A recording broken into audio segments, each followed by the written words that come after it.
morning, good evening to one and all, the panelists, the chairpersons. Welcome to this LMHI Global Colloquium 2021. This is a very important panel discussion session on how to improve case reporting, objection studies, and randomized control trials. Here I would like take a chance to present few slides regarding this crisply so that we can have the panel discussion can begin. By the way, before we go there, I see one person is missing, Dr. Michael Toot. He is not available. Oh, he is not okay. I want to make sure you knew that. That's okay. Hope the slide is visible. Yes. Yeah. Okay. So this is an important discussion because maximum homeopaths are clinicians, few are basic researchers. And to improve homeopathy, we have to improve our case reporting, objection studies, and randomized control trials. But how to do that? Let us see. Writing the perfect paper. This is a quote which I thought will be very important to cite here. Writing that perfect paper is a lot like a military operation. It takes discipline, foresight, research, strategy, and if done right, ends in total victory. So if we see this colloquium, we have received total abstracts 630, 265 oral presentations, 365 poster presentations, and among them, after removing basic research theoretical perspective abstracts, we see case reports, case series are 41, objection studies, cohort studies 49, RCTs 25, which have contributed in oral presentation. On the other hand, case reports, case series about 97, and 49 observational cohort studies for the poster presentation. Further 10 RCTs are also engaged in the poster presentation. So if we see this, there are many contributions in this global colloquium. However, if I take the example of India, we have more than 300,000 doctors, 240 medical colleges, but the way the things are going on, we have less reports, less publications compared to the entire workforce for homeopathy in India. This is the scenario which is expected globally also. So there is a big gap. We have good list of guidelines for reporting research, for developing proposals, good number of colleges, we have government patronage. But what is the gap? There is poor research literacy, less experienced trialists, methodologists for conducting studies. There are flawed studies, lack of good experience in research writing, less funding avenues, less team efforts. So there is a big gap. That's why we are seeing less number of papers published every year. However, in the recent past, there is improvement in publications, but we have to go a lot more. In this regard, the next slide is the different guidelines which is currently available, but many doesn't know about these guidelines. Only few who know, they try to improve. Some because of laziness, because of complacence, because of procrastination also don't contribute. We have rich experience of clinical practitioners who have huge data with them, but they are nowhere published. So this panel discussion is all about motivating how to improve case report publications, report writing in objection studies and randomized control trials. If we see, there are so many extensions like consort we have for general, and there is red hot extension.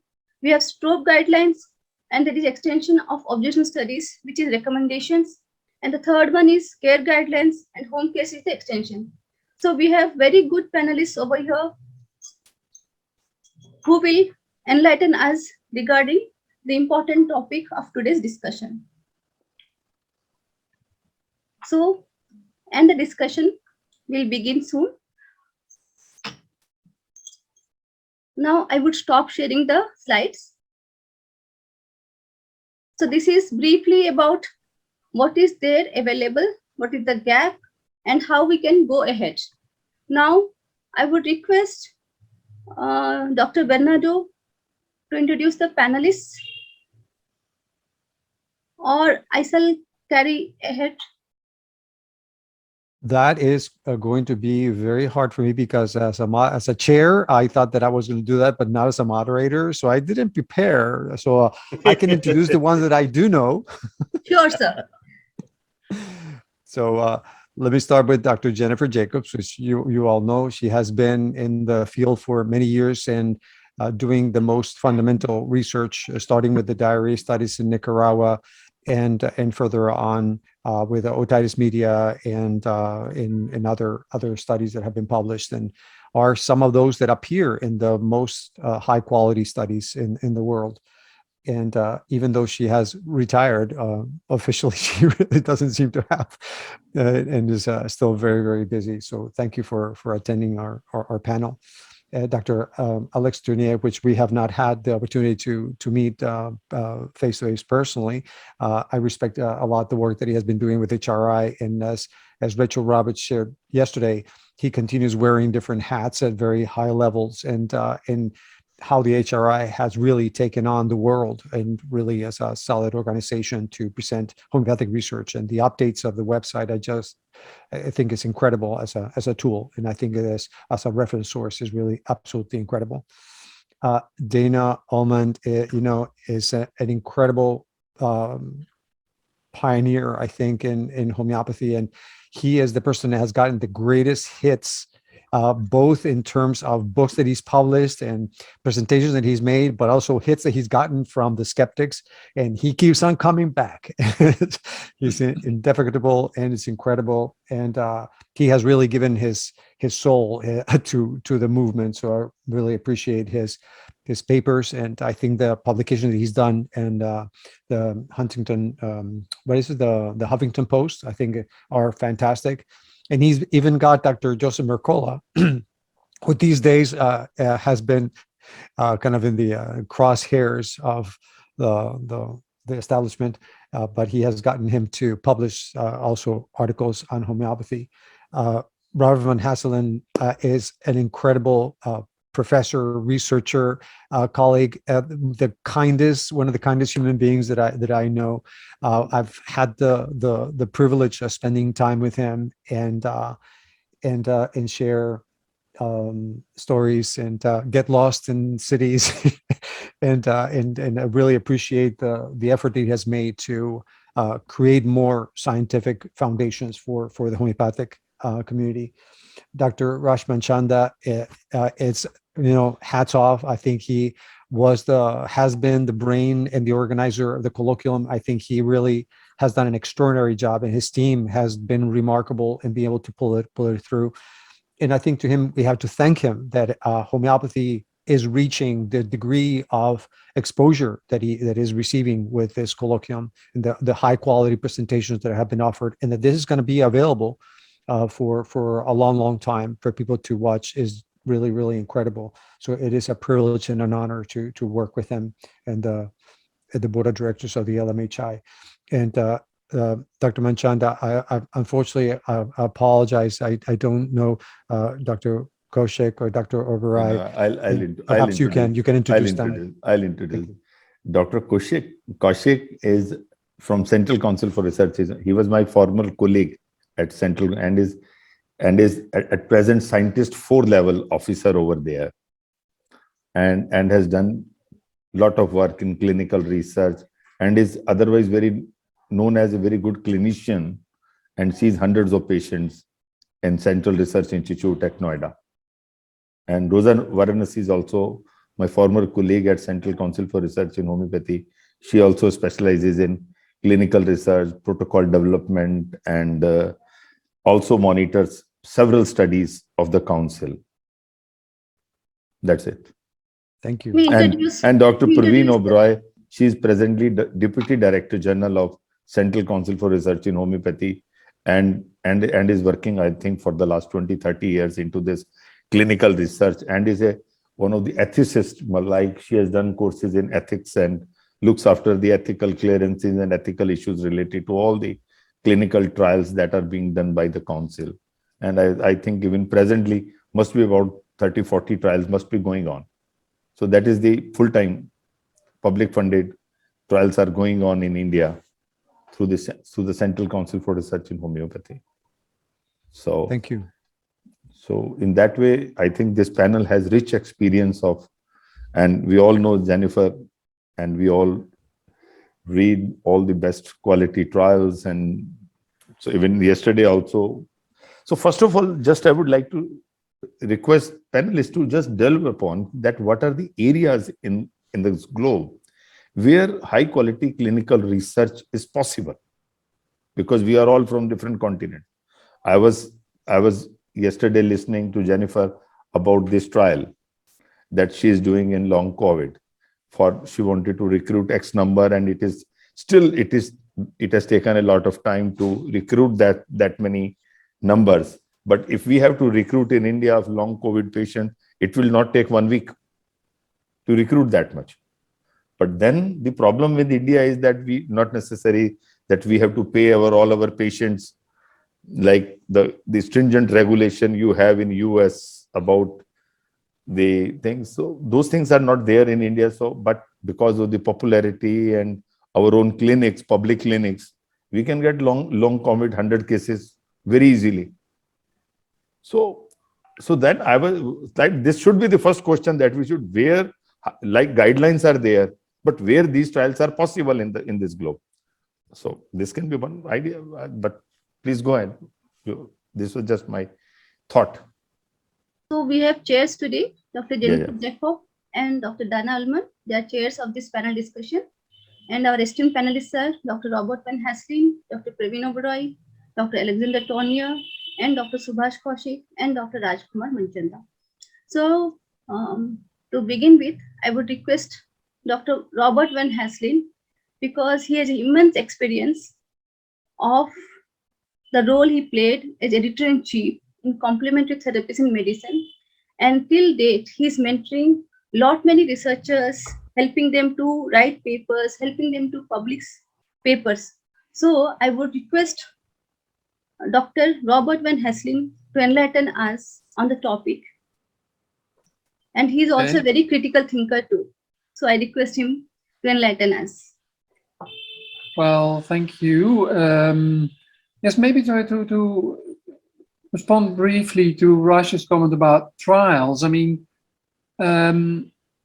I personally believe that if you have a genuine integrity that you want to critically investigate certain questions, I personally have not experienced massive difficulties working with conventional colleagues, provided that you're committed to rigor and that you want to do something high quality to investigate homeopathy. I personally believe that we can do trials anywhere in the world, even though, of course, maybe in certain countries like India, there's more favorable political wind in the sails. I don't think we should use as an excuse, oh, you can't do trials in Europe because there's so many skeptics. I really believe that someone like Michael Fraas, he's proven that you can do high quality trials. Yes, it's challenging, but any kind of rigorous research is challenging. And this is simply the same comment I've made about clinical case reports. The guidelines are there, and anybody can educate themselves how to do it. But recently I said, where are the high quality clinical case reports? And my main provocative answer was within the European Committee of Homeopathy, where I recently gave a presentation. Well, I think there's also a lot of laziness out there. If I can be a little bit provocative, there's a lot of laziness out there. And so we like to blame others and say, well, yes, and conventional colleagues are against us. But I sincerely believe that we also need to stare in the mirror and say, well, you can't do any kind of rigorous research without, whether it's a case report or whether it's a randomized controlled trial, without putting in the effort. And so, yeah, I want to provocatively throw this into the group, that there's a lot of laziness out there. And I'd like to hear maybe excuses from homeopaths that they say, no, why not? But maybe that's my little provocative statement to get the discussion going. Hey, Robert, I have to ask you a question then in light of that. one of our most active advocates for homeopathy and writing case reports is George Patholkas. Do you have any advice for him as to how he can make his case reports better? Well, I've been giving seminars on how to write up case reports, and there's this very interesting phenomenon that you teach people about the care guideline and the home case care extension, and then it takes maybe 1 to 2 hours. You can give people the basis. Then you do a workshop. You say, okay, here's this published case report. Can you apply these criteria? And without exception, people are able to apply these guidelines, these criteria, and they see, yeah, these things are there and other things are missing. So it's very easy to shoot at someone else's case report, but then you have to do it yourself. And then you have to apply that rigor, like what they said, like with military discipline, you have to say, okay, do I have this? Do I have that? And then all of a sudden things get a lot harder. And that's normal, because in Holland, they say that the best sailors are on the shore. So it's very easy to criticize and take that outsider's perspective on someone else's case. But we need to train ourselves to take that outsider's perspective on ourselves. And that is simply hard work. And that creates a sense of discomfort. It's not easy. It's tedious. You know, you have all these kinds of discomfort barriers that prevent people from doing it. But there is no fundamental barrier, in my opinion, to people doing it. You just need to face your own discomfort and have that discipline and put the hours to structure your own cases. And then to see, oh, I thought this was actually a very good case, but I realize now my own case, this and this and this and this is missing. But that's okay. You know, we have to embrace that sense of no case is perfect, and share that case even though it's imperfect, and say, this is what I offer.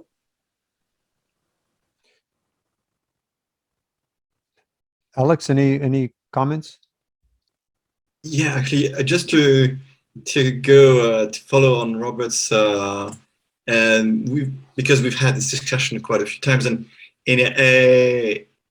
what's also been proposed, because if we talk about laziness, it is kind of a big punch in the stomach, but maybe we can also look at it as the need for hand-holding. I mean, so the idea has been proposed that, at least like in Switzerland and by a number of people, and that we could have people who would help, who would know the way around the guidelines and have experience in writing, that they would help gather the data and write up cases. So Stefan Baumgartner did that, and so that could be one way, is to, but of course that would require some kind of funding for these people who are knowledgeable, but it might be a way, like a stepping stone, because once you've seen one of your cases written up and you've seen somebody's helped you through the process of thinking of your own data,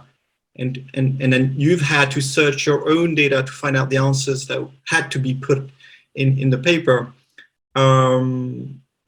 it just, next time it'll be easier. So I'm just saying, like, going in the direction of the homeopaths who would like to try, there might be an opportunity for helping them by providing some kind of service. Are there any good examples of case reports out there that anyone feels are a good model to follow?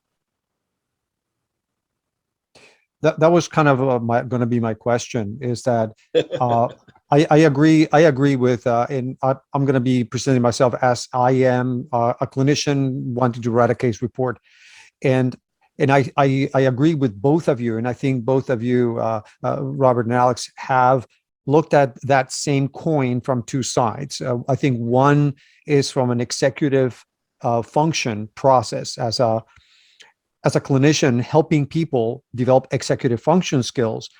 People need hand-holding because they have not had the experience. And I think having a coach or a mentor that can help to go through somebody that knows the guidelines, how to apply them, I think is really helpful. But I agree with Robert that there is some degree of laziness, that you kind of give up too quickly. And I think people need to be motivated, say, okay, this is what we need to do, because if you want homeopathy to survive, this is essential. So I think both of you are perfectly correct.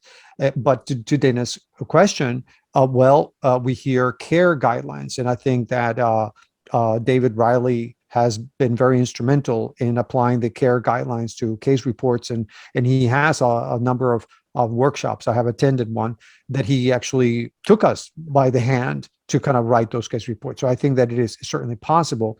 But how would you teach someone that is new? Okay, they hear the Naranjo, for example, points and the care guidelines and the strobe and consort, and it's like, oh my God, so where do I start? So how would you take people to look at what are the available guidelines? Which ones seem to be most doable? Which are the most practical? Which are the most effective? Well, let me just jump in. I'm not an expert on clinical guidelines, but I would like to say, to answer Raj's initial question about where homeopathic research can succeed. In the United States, we are such a small number of people. I don't think laziness really describes many of the prominent homeopaths here wear several hats. They're chairing organizations, they're editing journals, they're testifying to Congress. We really have such a small community here that it's difficult to get much done. I think that from my viewpoint, the future of research is actually in Europe and India, where I think you have more resources and more public support. And on another point about mentoring, I think the same thing could be done for clinical research. I receive a lot of studies to critique that have been submitted to journals, and many of them are deficient in very simple ways that if there were a mentoring program for clinical trials, then I think that could also improve the quality of the homeopathic research. Jennifer, Is there a section on the HRI website that has perhaps some Okay, pointers? so this is extremely timely, because actually we have actually just put up pages about guidelines and assessment tools. They are available under our resource page under external resources. They just came up this week, so they're very, very new. And there might be some guidelines that have just been mentioned that are not there. So, but that's been our effort to answer that very, very recently, to put them up on a website.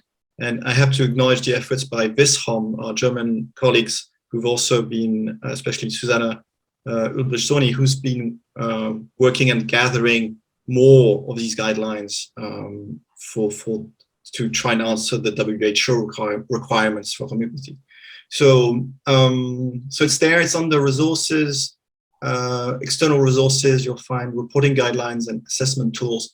We'll be adding more in there as we get them. We're aware that's just one resource. I think, as Jennifer just pointed out, we need to also somewhere help people navigate that field. So there probably is a need for some kind of workshops and things where people can learn. I'm also aware that there's two things that two aspects. One is how to do a study, and then how to report it. The two are linked but quite distinct, because we've done this analysis for basic research with Stefan Baumgartner, and we really saw that there was two things. One is, how do you think about the research process, and that's very specifically in the homeopathy context, which is sometimes quite different than conventional. So the way you think about your experiment or your clinical trial using homeopathy can be subtly different from conventional. So you need to think about that. And then how you report that, all the requirement of tracking data, of making sure that you keep track of everything and you report everything. These are all in the guidelines, and that's very important. But the two aspects of before, when you start thinking about your protocol, that it might be something very specific to homeopathy, and then already you're starting to think about what you're going to have to report in your articles. So to be clear, Alex, these guidelines are for clinical trials or for case reporting, or what are the guidelines for? Yeah, so we're trying to gather all the existing guidelines that exist at this point in homeopathy, specifically for homeopathy. And so, yes, so clinical guidelines, case reporting guidelines, and also we've added assessment tools, because we know, for example, there's a model validity questionnaire from Robert Matty. This is very important. If you are going to look at your trial being of the highest model validity, then you need to know about what kind of assessment tools are out there that are going to assess your trial. So these are also put under the same resource. Thank you. Thank you, Dr. Alex.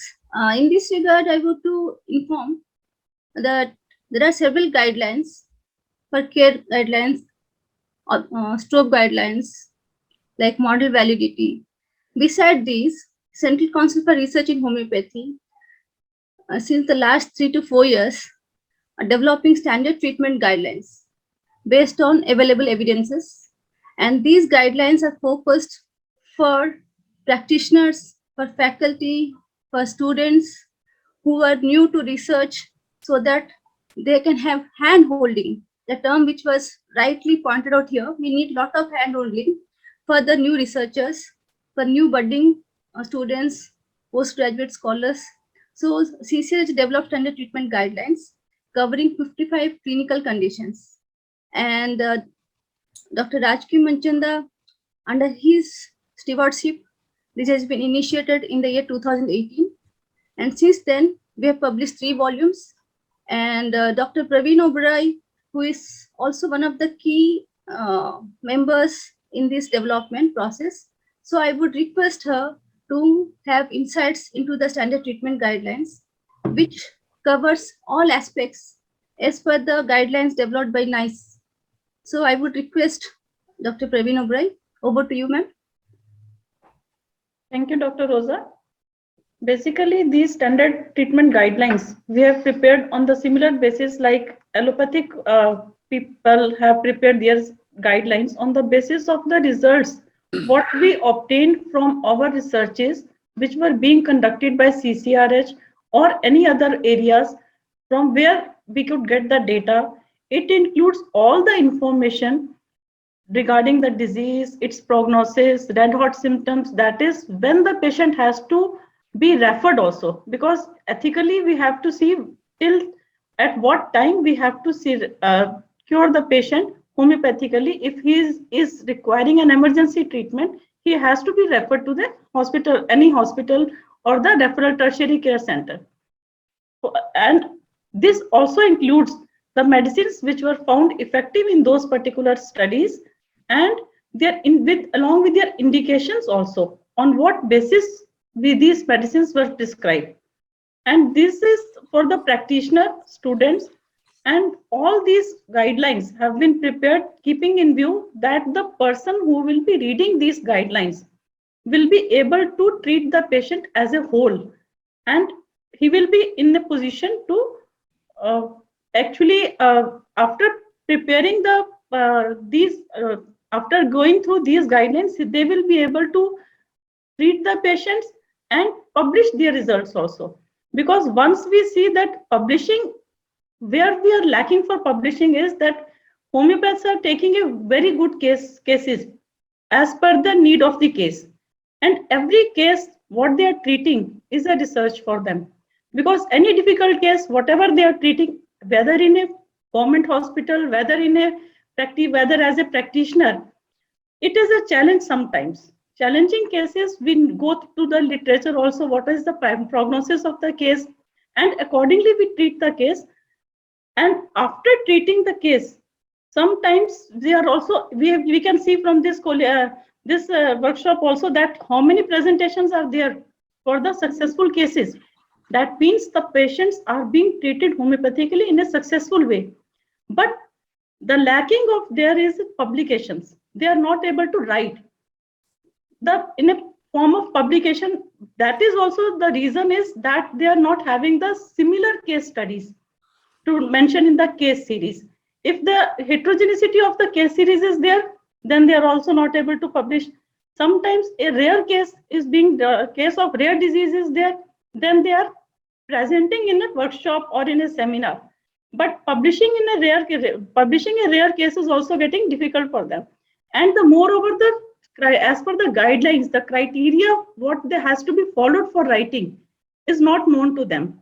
And those criteria are not known to them not because that they are not wishing to work hard, but because of their lack of knowledge, lack of time, because the one who is busy in the practitioner, that is not their need basically. Once we are in research, we are there for full 24 hours. And the person who is in practice is practicing for 24 hours.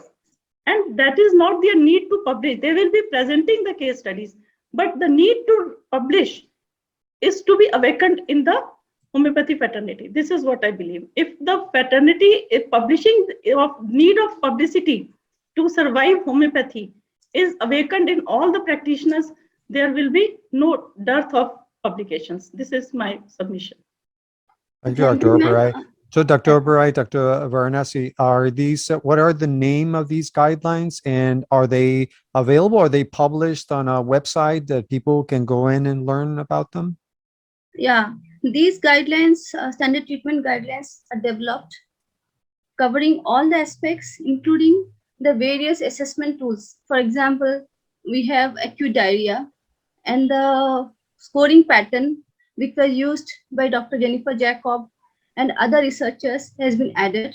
Similarly, we have MyMop, we have HDRI, we have BPRS for psychiatric illnesses. So whatever available questionnaires are there, all the questionnaires have been introduced into the guidelines so that a young budding researcher, a clinician, if they once go through these guidelines, they have somewhat impression what to use. Because when we are doing a practice, we treat the case, halfway we intend to publish, but we don't have that proper documentation. There is a big gap in documentation. And this, without the proper documentation, at the end, we'll not be able to publish the case reports or case series, anything. So these guidelines have been prepared keeping in mind all the aspects, and these guidelines are available at CCRH. But these are priced publications, so it is not available on the website so that everyone can see. But of course, those who need, they can write to us and it can be easily sent to them. And second thing is, I would request Dr. Subhash Kaushik, who is a busy practitioner with very successful results in his practice, I would request him, as a practitioner, can he tell us, share his experiences, the challenges which he faces if he try to write a case, which is a similar thing for most of the practitioners in India. So over to you, sir. Thank you, Roja. Greeting to everyone. First of all, I would like to congratulate Dr. Manchanda, sir, on holding this mega event, and I'm happy to hear today as a tiny part of this discussion. I'm a good listener, so I'm listening all the panelists who are presenting their wonderful deliberation on this topic. So I would like to add, as that we are working towards evidence-based medicine and conducting research in homeopathy to generate evidence. In my opinion, it's not only what kind of research design we specifically pursue in our OPDs or in our daily practice, but how well we do it to get the real results.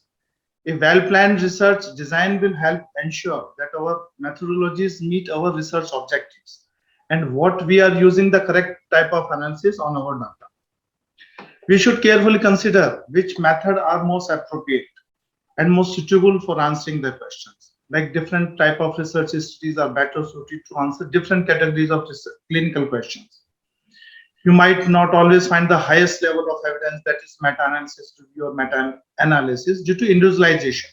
of the case. To answer your question, when this happen, work on way down to evidence pyramid for next lowest level of evidence. So in my opinion, this is the very common feature that we used to treat patient differently. One in OPD and other type of one we do research on that. So the hierarchy of the study design is used to translate the result of the study into clinical practice guideline. We shall continuously work to improve the quality of research we conduct. And most importantly, we should publicize the good work through publications.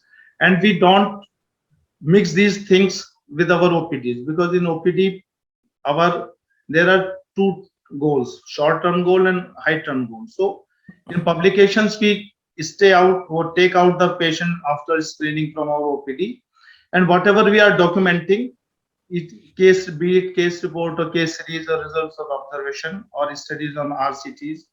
So we keep these things aside. So what Dr. Roja is saying, we are following all the guidelines, standard treatment guidelines, and we are getting good results. And because we have a lot of patients in our OPDs, so we used to segregate these OPD cases, and out of those, we take out good cases for as per screening criteria for our research practicals. Thank you. Thank you, Dr. Kaushik. And so basically what we're seeing is that, yes, the research can be done. All these case studies and clinical studies can be done following certain guidelines, which are available. A lot of research can be done around the world. The scientific resources are there. But one of the things that was discussed by Dr. Varanasi initially was the issue of the resources and logistics. And one of the things that seems to be lacking in some areas, for example, in the United States, is funding. A lot of these larger trials especially require quite significant investment, and we don't have those resources. And fortunately, the government of India seems to be supporting some of the research that is happening there, fortunately for all of us, because I think it is certainly something that's affecting the world at large. And it seems to me kind of surprising, but it's not surprising, but it's sad that we're not getting some more philanthropists, for example, that have deep pockets to be able to help to fund this research. We have seen that we have enough research for at least preliminary conclusions that at least more research is supported. Many of the trials that have been published that are positive said, like, we need more research, and yet we don't get the funding for that research. So what do you think is missing that we're not getting the funding that we could use for developing further research? All right. Could I just, sorry, the funding issue is really like next. I agree. I just want to take a step back slightly on the guidelines that Dr. Varanasi and Dr. Oberoi just presented.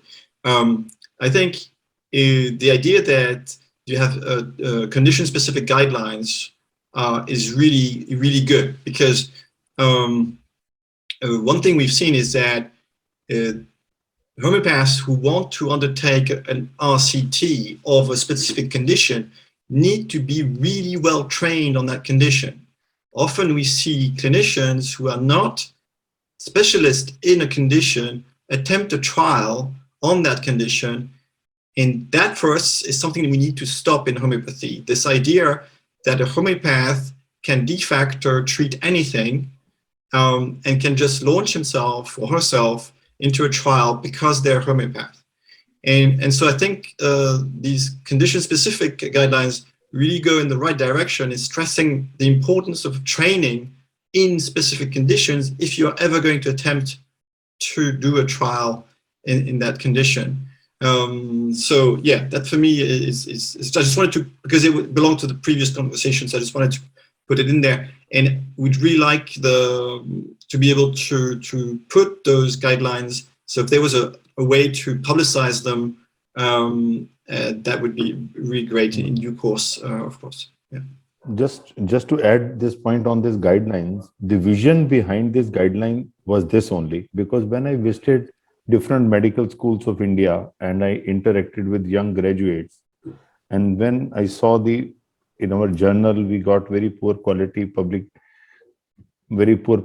papers, and then we had to reject. So then it was required that every person should be able to contribute somewhere. So these guidelines are very unique. Even practitioners can try to improve his practice instead of just relying on any old age therapeutic book for treating cough, treating coryza, or treating day-to-day problems. So they can rely on these guidelines. They can see what is the therapeutic of this. If they want to see the diagnostic criteria, what should be there? If any researcher want to see what level of evidence is there in otitis media, you will find all the things listed, that this is the level available and this much is the gap that needs to be filled. That also gives counsel as well as all the medical schools ideas that where to do research and what can be the best areas to choose. So it is with that mind we have been able to do. And I'm happy that we are now having considerable number of conditions covered. But what we have done in there, we have done even a lot of literature research of the basic information that is available in homeopathy also. So we have included that along with the modern. So this is how it. So I think we'll try to send send to all of you, those who are in this panel list, after this colloquium. Is there a website or some No, place? they are not yet on website, but I'll send you printed copies. They are nicely printed copies. I'll send you one set of all three to all the panelists. May I submit, sir? Sir, we will discuss as per the need of the hour, because the guidelines are so important and everybody will be benefited. We can propose the idea to make them on the website itself. So that you can do it tomorrow. No, you need not to propose. You can do it tomorrow. We will propose the idea, and if it possible, we will do it, and it will benefit the profession, sir. No. Please put it by next week. No worries. Thank you. That is good. We will put it on website by next week. You have, Praveen, you have two options. Either to send one set of guidelines to all the panelists and maybe all the speakers, those who have talked about the different in this section about this case reportings and all those things. So you have to spare either 400 sets of all the guidelines or put it on website. Sir, I will discuss with my DG, present DG, and whatever is feasible, we will do that. Please do it. I think it is high time we should do it. Right. Please go ahead. Well, I want to make mention of the elephant in the room. 2 points. One, as a person that deals a lot with skeptics of homeopathy, case reports have literally zero impact. And it is somewhat infuriating when I hear my colleagues in our colleagues in homeopathy talk about a case report as evidence-based medicine. We really need to school people to not use that term in case reports. And secondly, though, when we do really good randomized controlled clinical trials, there was one relatively recently published in the journal PLOS ONE that was retracted by the editors for no good reason. Are people familiar with that retraction? Which study was that? Was that the that was on the depression and menopause study? Yes, from Brazil. And that compared individualized homeopathic medicine with Prozac and with people just given placebo. And the journal PLOS ONE also retracted one of Bellavite's studies, a basic science study that looked at gene expression. And that is one of the strategies that skeptics of homeopathy are doing, is they're cherry picking some of the high quality studies that are being published in conventional journals. And in the case of the menopause study, they withdrew it for really no good reason. And we need to have some reporting about this, as this being evidence of an unscientific attack on homeopathy.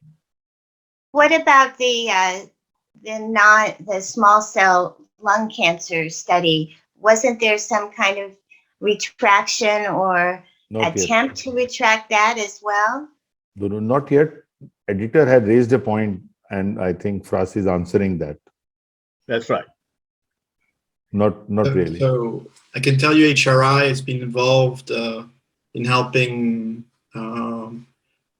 Emma Cortez or Master Cortez, the depression study, and Paolo, although Professor Belavite's study is very, very technical, so it's hard to help.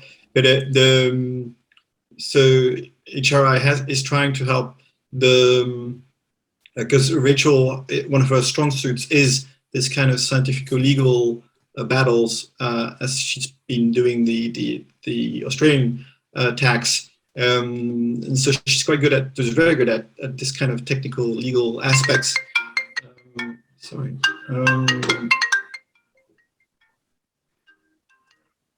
And so, so yeah, but it is a very worrying trend. And so far, they have managed to pull out 2 extremely good studies: the depression study and the gene expression study.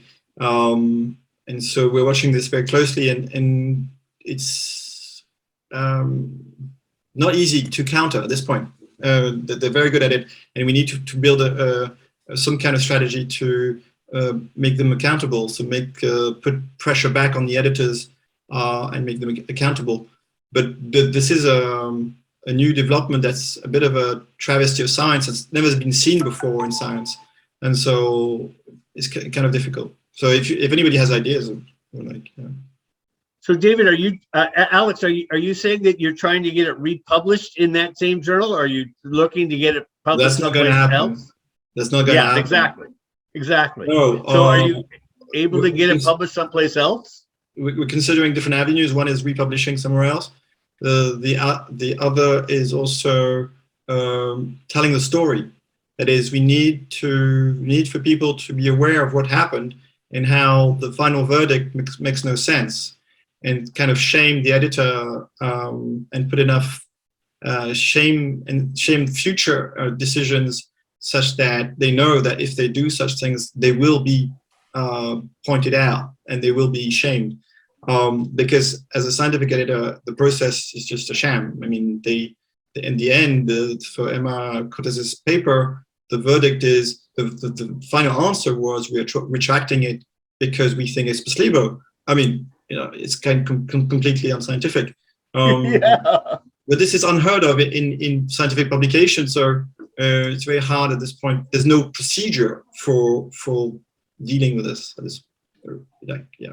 By the way, I would suggest that you contact any of the scientific magazines, not journals, magazines, to encourage them to explore this question, because you're right, it is scandalous. And if Science News was to do a simple report about this, that would have a bigger impact than trying to knock on +1's door again.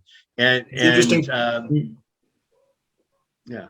Maybe to add one comment to this, just for information, at the moment I'm working on a commentary that we publish in a conventional journal on to have a sociological look at what's happening here, and to explain these kinds of phenomena as a potential example of the Semmelweis reflex, which is a known cognitive bias named to Ignaz Semmelweis, who of course showed empirically that washing your hands can prevent puerperal fever, but because bacteria were not discovered yet, it just didn't fit in the paradigm, and so the reflex was, even though empirical data is available, is to reject that. And so the narrative that I'm trying to develop here is that this is kind of a cognitive bias, and then to use some of these cases that we've seen here as illustrations of that. Just a small comment that. But by the way, I have one other quick comment and a suggestion, Alex. There are these companies where you send a press release out. And what you do is you write an article like you'd want an article written. And you pay, it costs a couple $1,000s, but it gets sent along the news wires, and a small number of press does pick it up.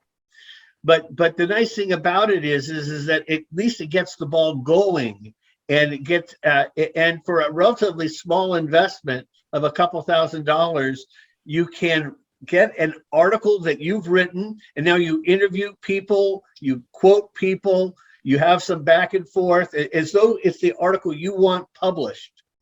And sometimes some magazines will take that and publish it just as is, and some will use this to write their own.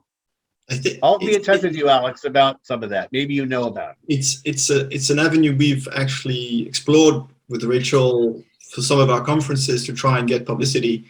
But HRI has somehow attracted such bad, the pressure on the other side is huge. If you look for homeopathy research in the main press, you will not find our name mentioned once, although we have sent a lot of press releases. So it's quite funny. So, but maybe things are changing, and maybe we should revisit the strategy. One of the things that I have found with social media, and that was one thing that I encountered yesterday, for example, that I will post something about the colloquium, for example, and I don't see it really being shared a whole lot. And what I noticed is that if I go to my contacts and I send direct links to each one of them, they get it. And there's a greater chance that they will spread the news. So I think that using social media, getting people motivated, using the emotional appeal that we're talking about yesterday, that how people can see, wait a second, there is something significant here. Why is this being suppressed? We need to kind of extend that information. So I think that using social media more savvily, it may not cost a whole lot. The media team that Dr. Manchanda has put together to help not just with the colloquium, but with the LMHI overall, has found that just a little bit of tweaking of different pieces gets greater spread through Instagram, Facebook, and LinkedIn. So those are medias that we can also exploit, even printing little blips about guidelines. This is what guidelines would be. And to go to the elephant in the room that you were mentioned earlier, Dana, I agree with you. I think that a lot of the case reports are absolutely ridiculous because they are actually could be just spontaneous remissions. But there are some cases, for example, some of the cases that Andres Sen has treated on, for example, cystic fibrosis or Parkinson's. So there are diseases that are the natural course is deterioration, and you find these treatments that are actually stop or even regress these conditions that from a conventional standpoint is never seen. So some cases are very strong. Some of them are very weak. And I think some people don't know how to distinguish which are cases that could be resolving spontaneously and which are definitely from a N=1 model would be very strong cases. So in this connection, I would request Dr. Rajki Manchanda, who has a very long journey from starting from writing a rare case and currently with many researches. So I'll share your experiences. I'll share you one. Immensely helpful. During my residency, I treated one case of Riter's disease with very high potency of Nux vomica. I sent that for publication to British Homeopathic Journal at that point of time. And after 2 years of correspondence, it was rejected with just one comment that it might have spontaneous remission. So you have to mention that. So we mentioned that also. But again, it was rejected. No, it is not possible. Then I waited for 10 years with that patient. There was no remission in 10 years. I again sent in 2006 to Peter. Look, now I have a follow-up of 10 years. During these 10 years, this man only had these 7-8 episodes. So, and then it was published. So who will have patience of publishing one rare disease for 10 years? And how will you have that kind of follow-up? But it is interesting that what I feel that case reports are instrument for rare disease and clinical trials are instruments for common disease like Nicaragua study of diarrhea. You cannot publish case series of diarrhea. You have to have a clinical trial on diarrhea. But for rare disease like Riter's or many other rare diseases, it is good to have even one case report. Like people ask, is there any evidence in homeopathy? So we can say at least 5 cases are there, published somewhere in reasonably good journal, if you go to PubMed. So that's the idea. Yes, please. Well, I have a few comments, but one is that this retraction of articles is not new. When I initially published the diarrhea study from Nicaragua, a couple years later, there was a editorial, quote, editorial that was written by some prominent skeptics that did not go through peer review, that basically tore our study apart. And this was published in Pediatrics. We were not given the possibility to respond to it. We didn't know it was going to happen. So unfortunately, I think we are up against a huge mountain of resistance. We are threatening the current paradigm of health and medicine that is extremely profitable for the pharmaceutical industry, which has huge amounts of money. If you just look at this whole vaccine controversy, you know, anything that is tried to publish against the vaccines is suppressed, and yet small laboratory studies with 60 test tube are plastered all over the media as evidence of this or that. There's such a double standard in terms of how research studies are seen. And I do agree that case reports are not effective in something like homeopathy. The paradigm of homeopathy, the idea of the high dilutions and everything else, I've always said, and you all know, that my bias is that the only way to have good evidence is to do randomized clinical trials. I know that a lot of you would disagree with this, but even so, even with a good randomized clinical trial, you can see that they're being withdrawn. I think the chances of getting funding in the United States from the NIH are very slim for homeopathic studies. And as was said earlier, I think we're going to have to look to individual contributors, entrepreneurs, people who are very far-reaching in their thinking, who have deep pockets, who can help us. And so far, we haven't found anyone like this, at least that I know of. By the way, there's a little irony to Jennifer's comment there, because the doctor that attacked her was a doctor named Samson. So this is a classic biblical story of Samson versus a homeopathic dose of versus Jennifer.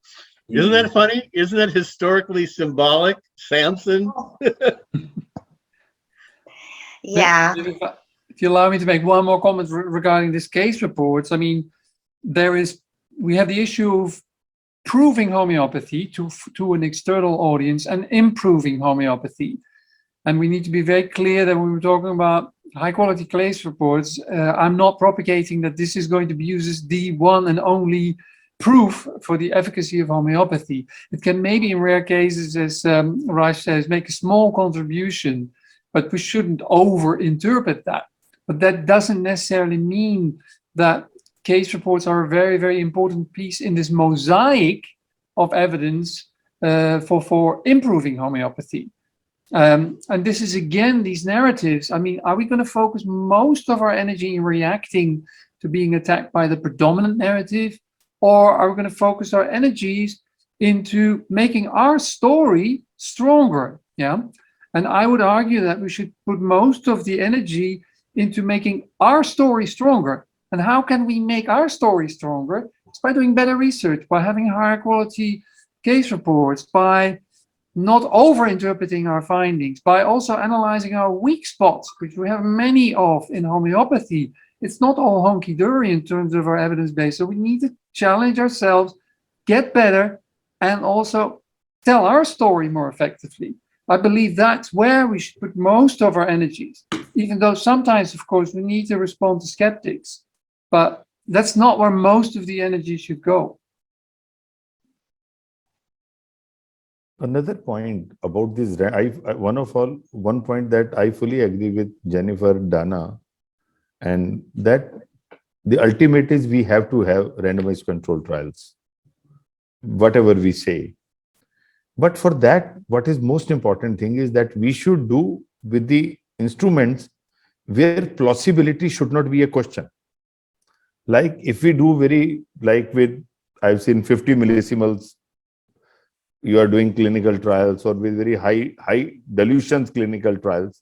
But I feel that we should work within low potencies, and then we should do randomized control trials, because those are the trials that needs to be done for the long run, and that might have far better positive results than only focusing on high dilution. Because the moment we do high dilutions, a plausibility factor comes, and we necessarily need to have some basic research support also to give scientific background of why this trial is positive.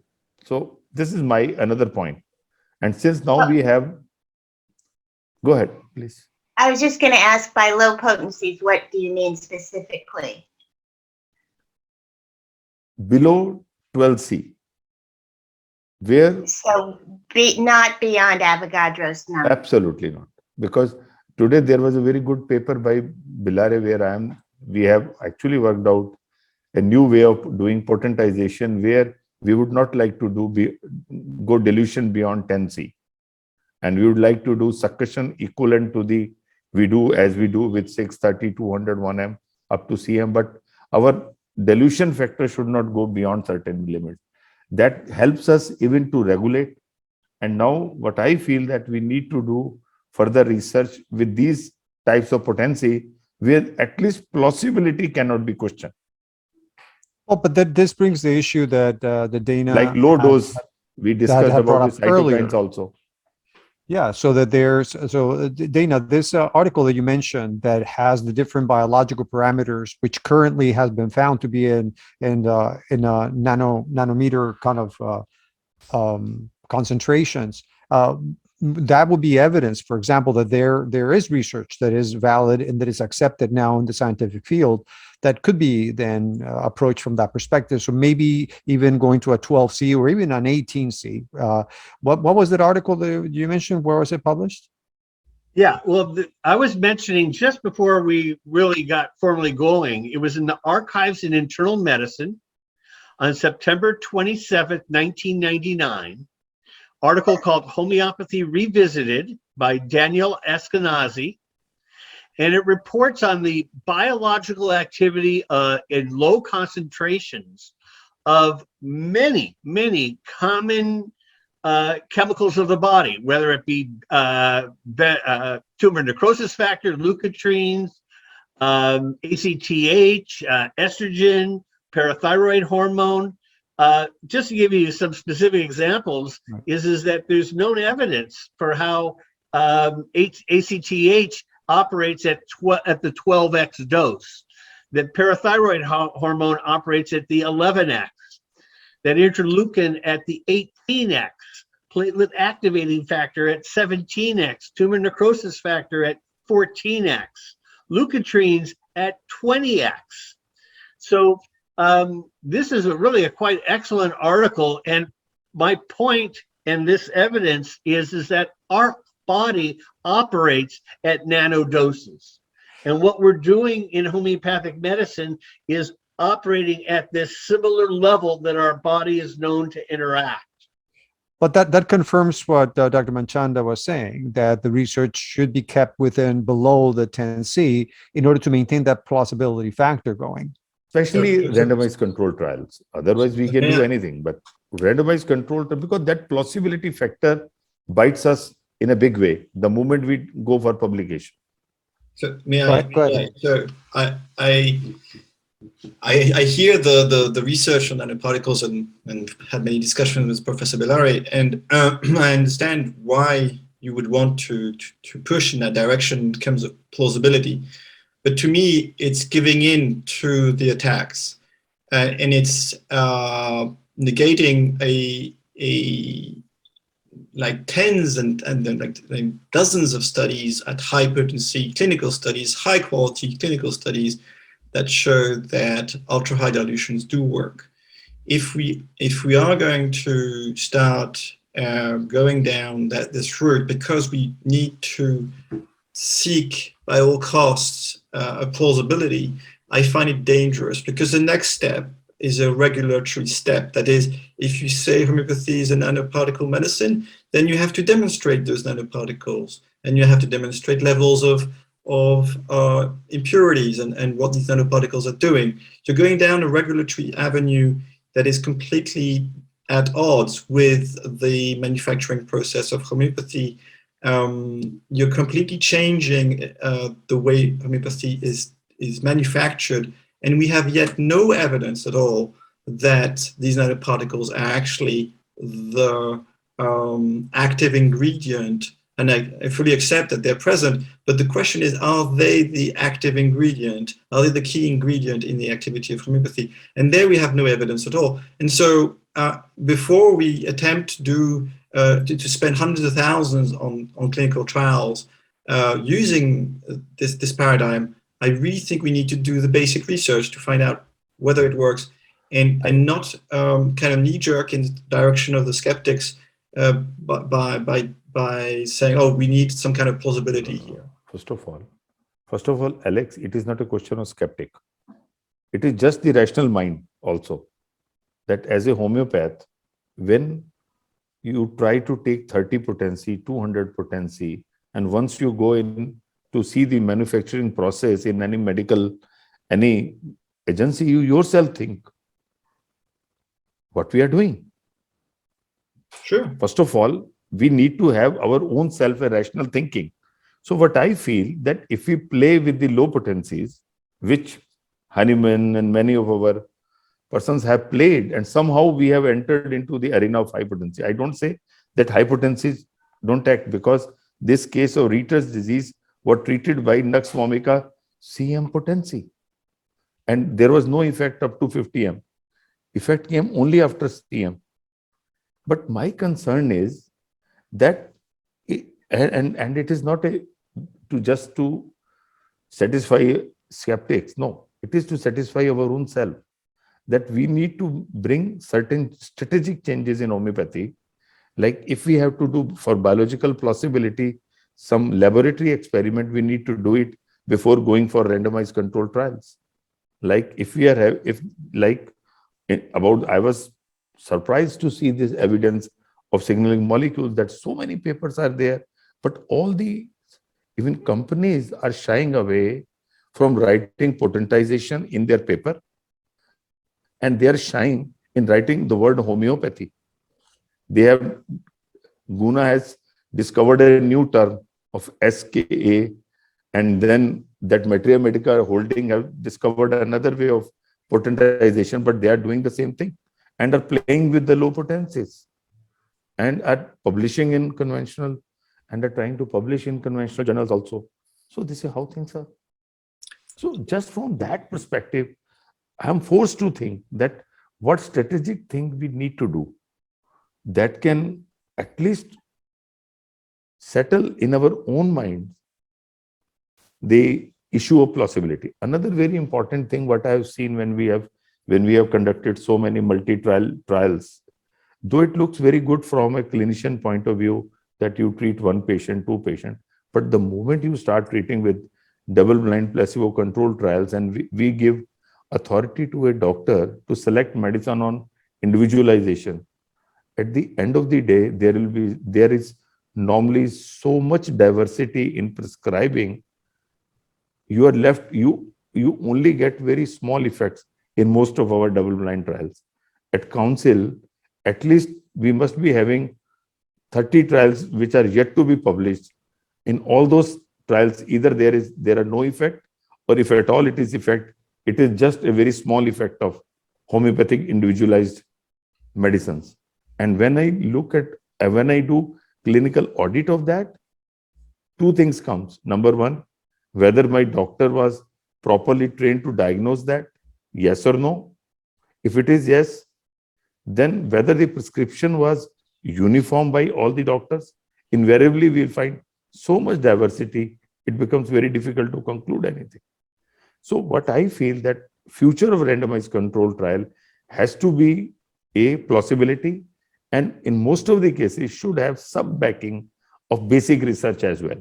It should not be just out of the box that we want to do individualized homeopathy and it will make change. Even if it will make change, it may not be published and many people may not be able to believe and may not be able to use in clinical practice as well.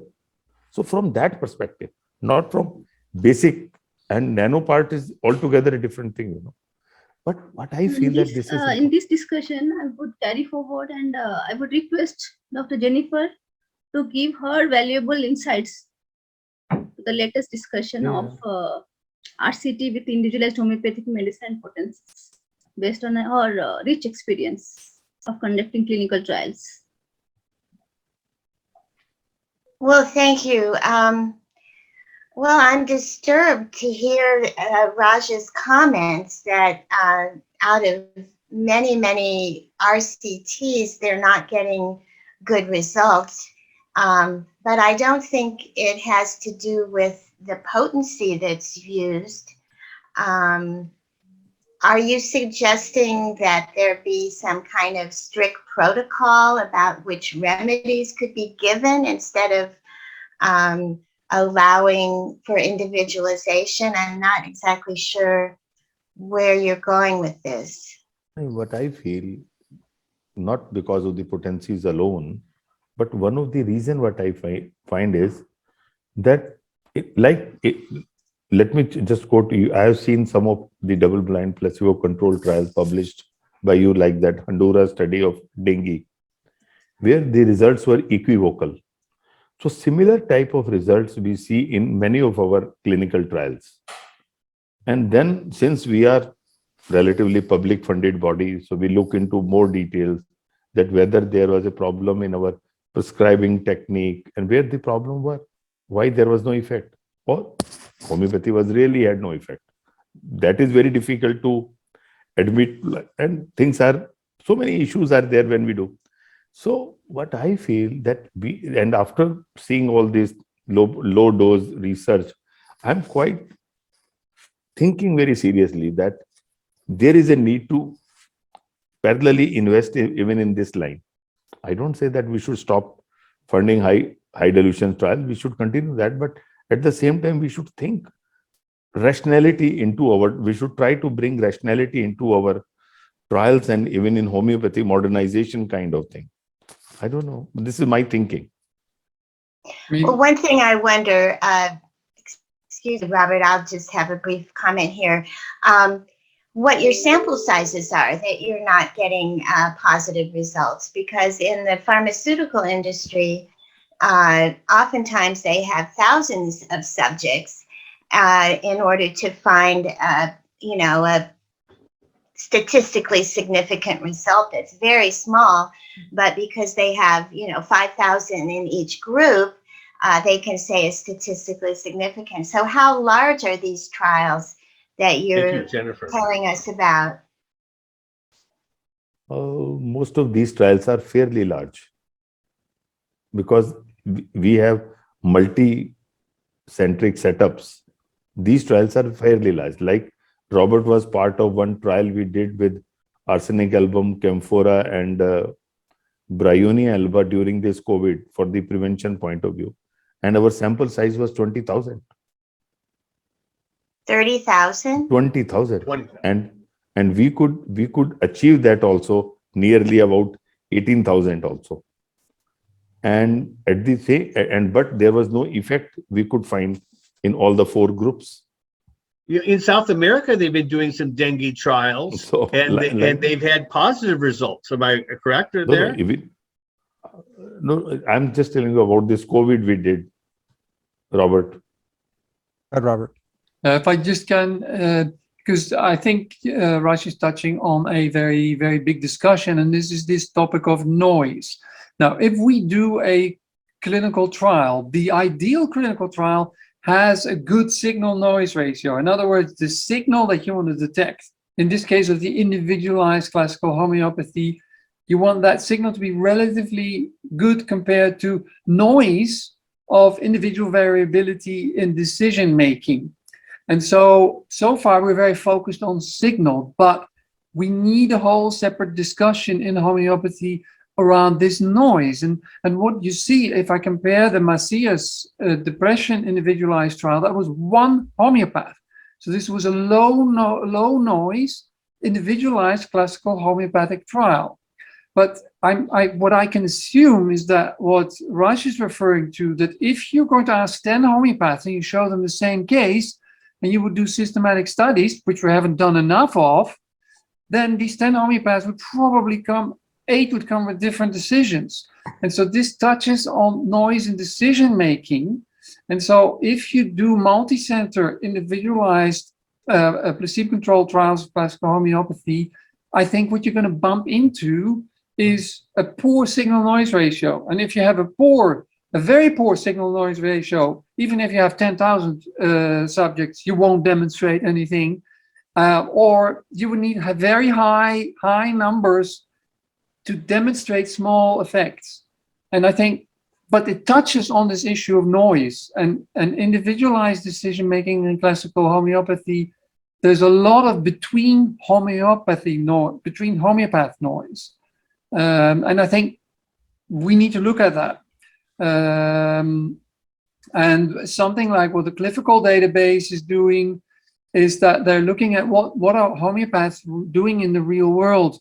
And we looked at this Genus epidemicus, and we used questionnaires to get data on symptomatologies, and we compare that with free decision making of homeopath treating COVID patients. We already see in this real world database that the tremendous noisiness of real world data. And so these are very important topics, but in 5 minutes, we're not going to solve them. I think we would need a few more colloquiums to solve them. This is a discussion which we are doing. So it is unstructured. It is actually unstructured discussion. Yes, but I would say the quote of Arento, who had given wonderful comments at a book review on the standard treatment guidelines. He said, simplify the complexity and replicate the simplicity. Maybe that is what homeopathy needs today. And at CCRH, we have conducted large trials taking arsenicol with a control arm, one in RCT phase and the other one in a comparative observation study in the early phases of COVID-19 with wonderful results, and the results are being submitted to a journal and it is under the review process. Maybe in near future it will be published. And regarding this topic of today's panel discussion, so many things came out, and as Dr. Robert Van Hasten pointed out, so I would request the chairs to give their remarks and how to improve, so that the homeopaths who are listening to this panel discussion and the take-home message of how to carry out reporting and publishing the clinical cases, the case series, and the RCTs, which is a big challenge in today's scenario. Thank you very much. Dr. Obereit, Dr. Kushik, any final comments that you want to make? No, sir, I'm good. I'm good in listening. Thank you. Sir, I would like to submit that once we are conducting any RCTs, individualization with RCTs with individualization is giving good results, but with the specific medicines, the results are either there is no effect or sometimes we are also having the negative results also.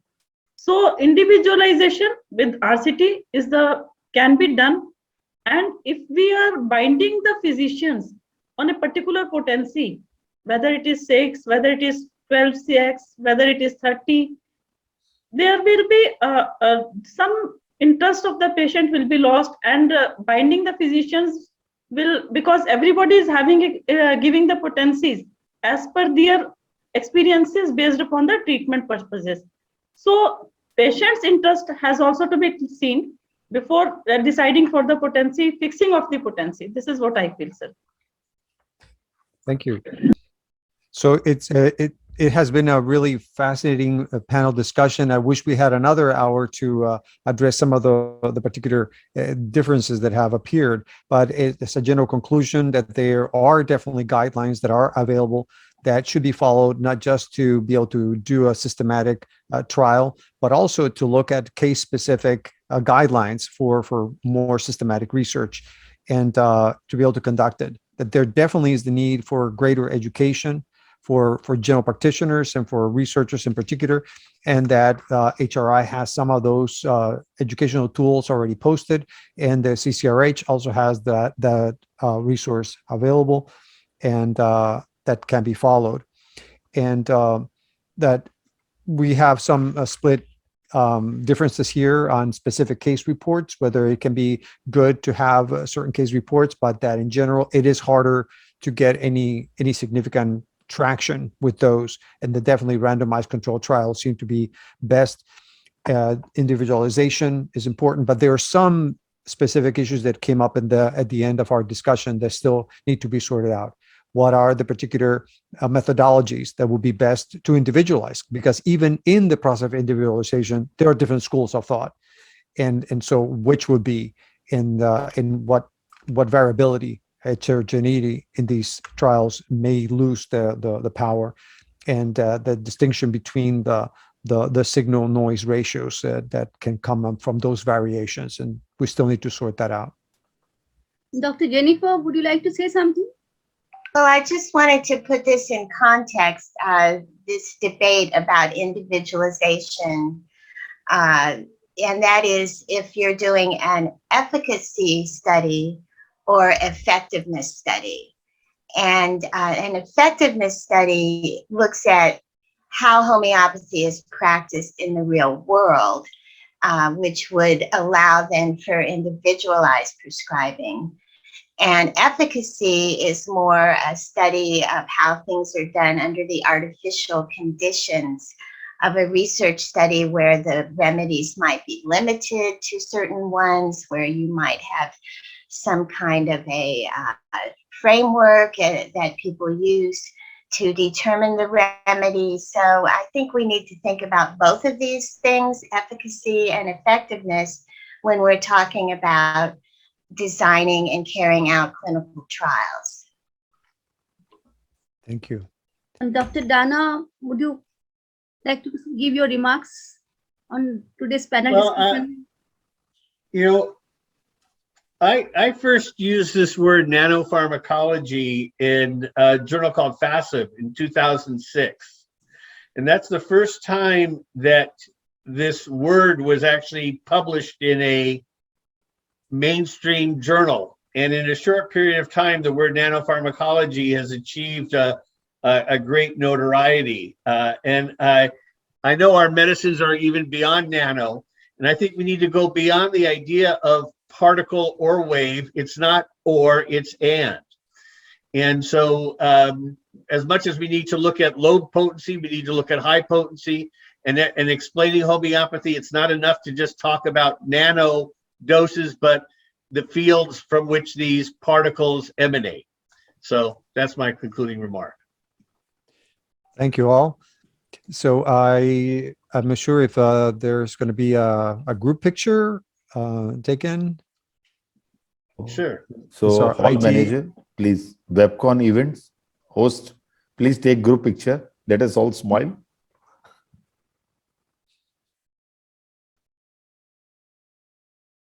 Hello.